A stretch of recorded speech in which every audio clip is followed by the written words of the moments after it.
Assalamualaikum warahmatullahi wabarakatuh. Waalaikumsalam warahmatullahi Innal hamdalillah nahmaduhu wa nasta'inuhu wa nastaghfiruh wa na'udzu billahi min shururi anfusina wa min sayyiati a'malina. Asyhadu an la ilaha illallah wahdahu la syarika lah wa asyhadu anna Muhammadan abduhu wa rasuluh. Amma ba'd. Wa ma ubarri'u nafsi innan nafsa la'ammaratun bis-su'i illa ma rahima rabbi inna rabbi ghafurur rahim. A'udzu bi kalimatillahi tammah min kulli syaitanir wa hammah wa min kulli 'ainin lammah. Alhamdulillah, bapak-bapak, ibu-ibu sekalian yang dirahmati Allah, bersyukur kita kepada Allah Subhanahu wa taala atas segala nikmatnya yang diberikan kepada kita sekalian. Terutama pada bulan Ramadan ini kita diberikan kemampuan untuk berpuasa, beribadah di bulan yang suci yang penuh berkah ini. Semoga amal kita diterima oleh Allah Subhanahu wa taala. Alhamdulillah niki sampun malam ke 28 Mang iki. 28. Pun sampun tumbas baju baru sedaya nggih. Oh sampun dereng. Nggih. Rek cilik nggih. Nggih, lek sing kaken mun caket tiap bulan tumbas nggih. Jadi alhamdulillah pada momen ini puasa niki kita sekalian diberi kesempatan pada detik-detik terakhir niki, kurang beberapa hari kita akan menjalin apa? Idul Fitri, kembali kepada kesucian. Mari diubah poso saulan nggih, mantun salat bersih. Bersih dari apa? Dari dosa-dosa. Jadi harapannya ngoten pada bulan Ramadan itu. Makanya disebut Idul Fitri, kembali kepada kesucian. Suci mana? Suci hati, ya. Suci sedayanipun, termasuk suci utangi lah. Terus apa yang harus kita lakukan? Yang perlu dipersiapkan menjelang sholat Idul Fitri. Nah, ini perlu mempersiapkan sesuatu hal sebelum menjalankan sholat apa? Idul Fitri. Sing pertama yaiku mandi sebelum sholat Idul Fitri. Itu disunahkan. Jadi sholat itu merupakan komunikasi kita kalian Allah. Jadi lek komunikasi kalian Allah, kondisi kita selayaknya seharusnya bersih langsung suci. Sehingga ketika beribadah kepada Allah itu seweger, sehat, sekecoh, sakit khusyuk, ndak ngantuk. Dari Nafi ia berkata bahwa Abdullah bin Umar biasa mandi di hari Idul Fitri sebelum ia berangkat pagi-pagi ke tanah lapang. Itu hadis riwayat Malik. Jadi diusahakan mandi. Kemudian yang kedua yang harus kita lakukan itu ketika sebelum berangkat sholat Idul Fitri menggunakan wewangian. Nah ini khusus kangge laki-laki. Jadi sunnah Rasulullah itu adalah menggunakan wewangian. Setelah mandi bersuci, namel baju ikan sae, maksudnya singkat utama, kemudian memakai wewangian. Dari Jabir radhiyallahu anhu berkata, Nabi sallallahu alaihi wasallam niku memiliki jubah khusus yang beliau gunakan untuk Idul Fitri dan Idul Adha, dan juga untuk digunakan pada hari Jumat. Jadi pun tiap Islam itu hari rayanya tiap Jumat itu termasuk hari raya umat Islam. Tapi yang besar itu hari raya Idul Fitri kalian Idul Adha. Jadi menggunakan wangian dan pilihan baju yang khusus. Sanes damel karet damel Jumatan padha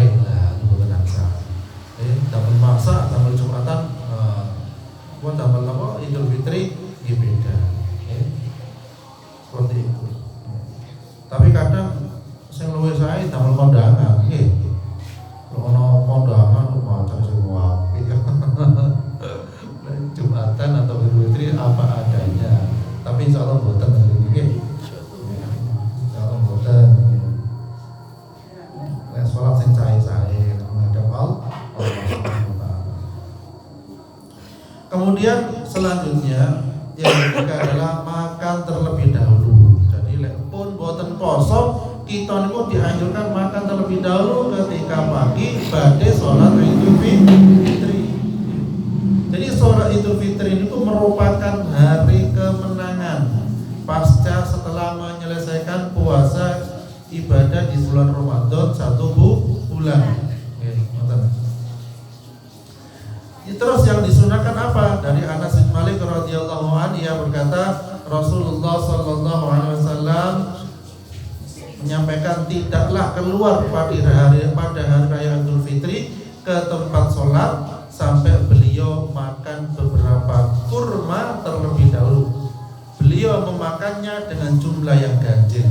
Nah, jadi saat derenge sholat maam kurma riyen. Entah 3, 1, 5, 7, 9, 11, monggo sak kersa kita. Nggih. Jadi disunahkan makan kurma. Kurmane kan kurma ten sedaya teng griya nggih. Alhamdulillah. Nek dereng iki wonten. Jadi disunahkan makan kurma terlebih dahulu. Ya. Jadi lepas dengar apa mirengaken khutbah Idul Fitri niku boten keluwen. Ini soalnya sakit bawon khotibnya rada panjang. Jadi buatan keluar, buatan kesusu dan tenang, bukti kita sudah tidak berpuasa dan diharamkan puasa pada hari raya itu untuk aksa. Kemudian yang selanjutnya yang keempat adalah yang dipersiapkan sebelum sholat Idul Fitri mengumandangkan takbir. Nah, mriki putermu di sholat ya? Musola ya? Oh, ini kita nanti tidak pakai? Belum. Oh, belum. Ya jadi screenshot atau buat nih kok. Tapi untuk persatuan tetap bersatu. Iya. Alhamdulillah.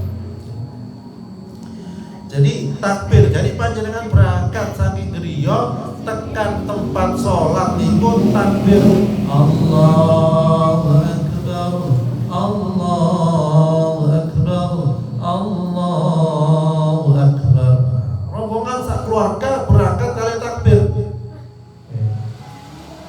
Loh, kok diomongi wong ya apa waras konda. Lho boten napa-napa sing penting sunah harian. Jadi ngoten tadi takbiran niku sanes malam tok, biasa malam teretekan takbiran Mas. Tapi mau berangkat ke tempat sholat itu disunahkan takbir.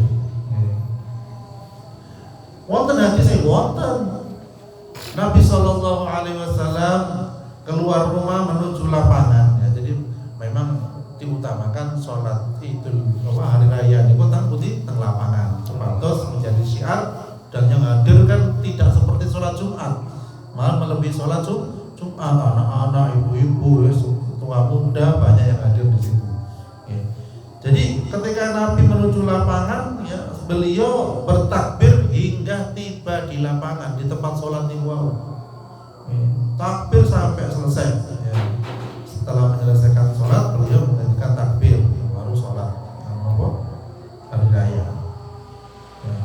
Kemudian yang kelima adalah menyegerakan pergi untuk sholat Idul Fitri. Ya. Jadi ketika persiapan sudah selesai, boten usah ditunda, cepet-cepet berangkat ke tempat sholat. Biasanya pun kalau putra putri tasih alit-alit nggih. Aduse kadang sing larang nengken ya, kadang sing bugai. Jadi menyegerakan supaya boten terburu-buru. Misalnya sholatnya saat ini jam 6 nggih. Katakanlah jam 6 berarti jam setengah 6 sudah siap. Jam 5 sudah mulai mandi kentosan biasanya. Jaga putrane ta pripun-pripun. Nah, setengah 6 atau sebelum setengah 6 saged berangkat. Jadi supados boten kesusu, boten mlayu-mlayu. Kemudian yang selanjutnya keenam yaitu berjalan kaki dengan tenang dan khusyuk. Nah, ini disunahkan boten. Jadi saat menuju tempat sholat ini sebaiknya dengan tenang dan khusyuk. Ya. Rasulullah menuju tempat sholat Idul Fitri ini berjalan kaki. Ya. Sebagaimana diriwayatkan dari Ibnu Umar radhiyallahu anhu, ia berkata Rasulullah sallallahu alaihi wasallam biasa keluar menuju sholat Id dengan berjalan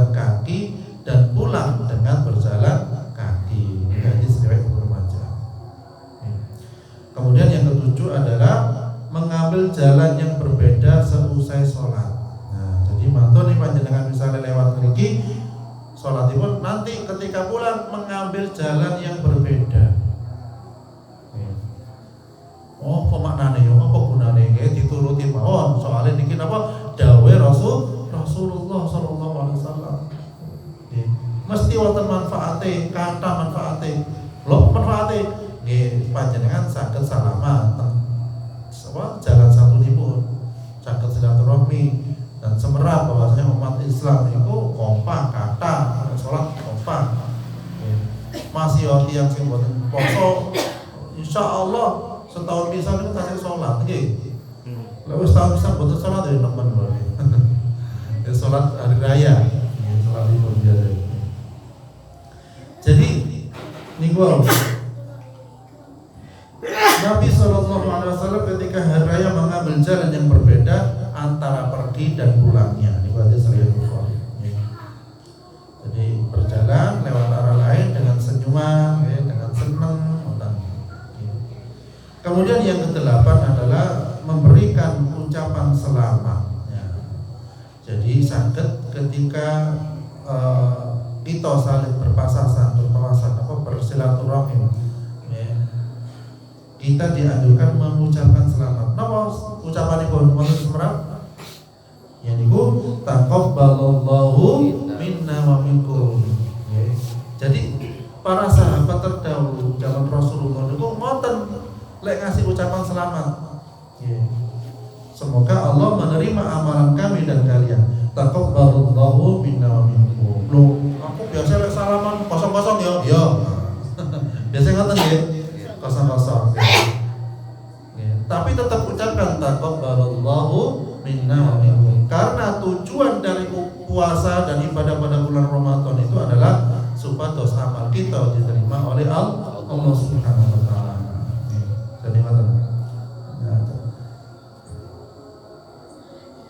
Dan terus selain hari raya apa boleh? Ya. Jadi Imam Ahmad berkata tidak mengapa, artinya boleh-boleh saja satu sama lain di hari raya Id mengucapkan taqabbalallahu minkum ya minka.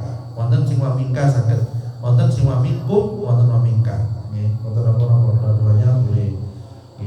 Jadi